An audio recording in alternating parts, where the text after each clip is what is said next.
Maswerteng hapon po mga ka-STL. Narito na po ang resulta ng STL Muntinlupa para sa araw na to, second draw December 27, 2024, araw ng Biyernes. Naway ang mga natayan nyo pong mga numero kanina ay manalo nawa ngayong hapong ito 4 PM. Kaya kunin nyo na po yung mga tickets. Narito na po ang resulta.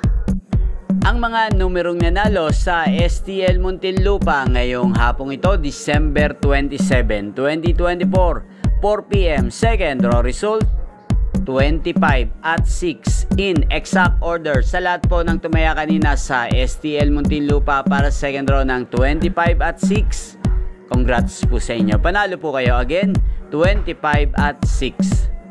At ngayong hapong ito sa STL Muntinlupa, atin pong i-shoutout si Kuya Kenji.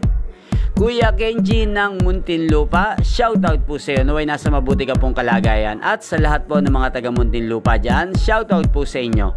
Inyo pong napanood ang resulta ng STL Muntinlupa sa channel na to, Roderick Hernandez TV. Magkita-kita pong muli tayo mamayang alas 9 ng gabi dito po sa channel na to. Thank you for watching.